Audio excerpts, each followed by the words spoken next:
Telangana Chief Minister K. Chandrasekhar Rao has decided to shift the secretariat from the existing premises on the banks of picturesque Hussain Sagar Lake to Chest Hospital at Erragadda. It has kicked up a row and opposition finds no justification whatsoever.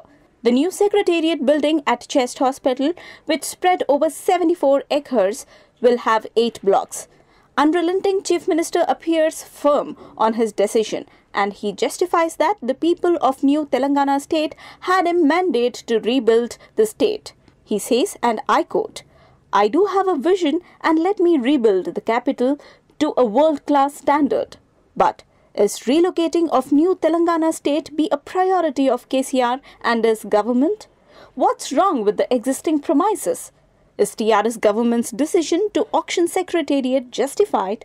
Should a structure of heritage importance at the Chest Hospital be demolished to fulfill someone's faith in Vastu? Will not the shift of the Chest as well mental hospital from the existing premises to Vikarabad cause inconvenience to the people coming from far-flung areas like Adilabad and Khammam?" This is how opposition leaders reacted to Mango News questions. ఈ statement పత్రికలో చూసినప్పటి నుంచి మేము చాలా బాధపడ్డాం. ఎందుకంటే చాలా చిన్న చిన్న అంశాలపైన పథకాలపైన కూడా చిన్న పథకాలపైన కూడా అఖిలపక్ష సమావేశం పెట్టి నిర్ణయాలు తీసుకుంటారు ముఖ్యమంత్రి. ఇది చాలా పెద్ద నిర్ణయం. వేల కోట్ల రూపాయల ఇన్ఫ్రాస్ట్రక్చర్కి సంబంధించిన సచివాలయాన్ని కనీసం మాది ప్రధాన ప్రతిపక్షం ఒక ఆల్ పార్టీ మీటింగ్ పిలిచి ఆల్ పార్టీ మీటింగ్లో ఇతర పార్టీల యొక్క మనోభావాలు ఏమున్నాయి, ఈ విధంగా మార్చడం మూలంగా వచ్చే లాభాలేంటి, నష్టాలేంటి, ఇప్పుడున్న సెక్రటరియట్లో వేల కోట్ల రూపాయలకు సంబంధించిన బిల్డింగ్స్ అది గులగొట్టాలా.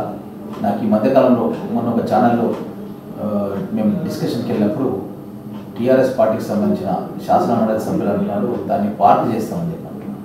పార్క్ చేయడం అంటే మరి ఇన్ని బిల్డింగ్స్ అని డిమాలిష్ చేయాలి కదా. అంటే ఇది ఎలాంటి అనైతిక చర్య, ఎలాంటి ఆలోచనలు వీళ్ళు చేస్తున్నారు.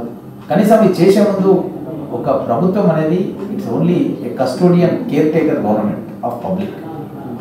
ప్రతి రూపాయి కూడా ట్యాక్స్ పేయర్స్ మనీ. మనం డెసిషన్ తీసుకునే ముందు ప్రజాస్వామ్యం లోపల తప్పకుండా ప్రజల మనోభావాలకు అనుకూలంగా మనం సంప్రదించాల్సిన అవసరం ఉంది. కానీ ఏమాత్రం కూడా లేకుండా ఈరోజు ముఖ్యమంత్రి గారు ఇలాంటి నిర్ణయం తీసుకోవడం అనేది చాలా బాధాకరం. ఆల్రెడీ మేము గవర్నర్ గారిని లెటర్ రాయడం జరిగింది దీని విషయం లోపల. తప్పకుండా ముఖ్యమంత్రి గారు కూడా ఇప్పుడే జానారెడ్డి గారు మేము మాట్లాడడం జరిగింది.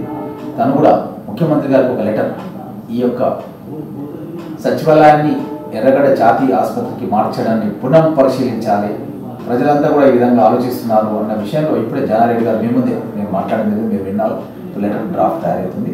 మేము ముఖ్యమంత్రి గారు కూడా ఒక లెటర్ రాయబోతుంది అన్న విషయాన్ని మీ దృష్టికి తీసుకొస్తాం.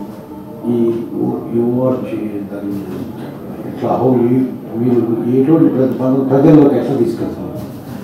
ముఖ్యంగా ఈ యొక్క సెక్రటరియట్ని ఇక్కడ నుంచి ఎర్రగడ్డకి అయితే షిఫ్ట్ చేయాలని ప్రతిపాదనలో దీనిపైన ప్రజల మద్దతు కూడా కూడగట్టడానికి అని చెప్పి మేము చేంజ్ ఓఆర్జీ అనే ఒక ప్లాట్ఫామ్ ద్వారా మేము ప్రజలకు ఒక వెబ్సైట్ ద్వారా లింకేజ్ ఇచ్చేసి దాంట్లో వాళ్ళ మనోభావాలు కూడా ఒక గవర్నర్ గారి దృష్టికి తీసుకెళ్ళడానికి అని చెప్పి ఈ పిటిషన్స్ సబ్మిట్ చేసే విధంగా మేము ఒక రూపకల్పన చేయడం జరిగింది.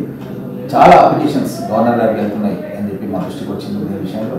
కాబట్టి గవర్నర్ గారు కూడా ముఖ్యమంత్రి గారి దృష్టికి తీసుకెళ్తారు. ఈ సమస్యను తీసుకెళ్ళి తప్పకుండా ప్రభుత్వం, రాష్ట్ర ప్రభుత్వం మళ్ళొకసారి పునఃపరిశీలించే విధంగా ఈ ప్రభుత్వం పైన ఒత్తిడి తీసుకురావాలనే ఆలోచనలో ఉన్నాం.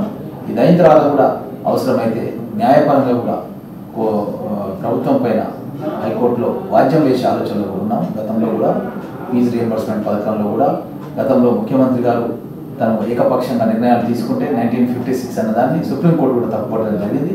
కాబట్టి తప్పకుండా మేము తుది వరకు కూడా ఈ విషయం పైన ఎన్నో చరిత్ర నేపథ్యం కలిగినటువంటి మన సచివాలయాన్ని అది అసెంబ్లీకి దగ్గరలో ఉంది, చాలా కన్వీనియంట్గా ఉంది మన అసెంబ్లీ నుంచి సెక్రటరీకి వెళ్ళాలంటే. కాబట్టి తప్పకుండా అక్కడే ఉండే విధంగా మేము శాయశక్తుల కాంగ్రెస్ పార్టీ పక్షాన ఒక ప్రధాన ప్రతిపక్షంగా పోరాటం చేస్తాం.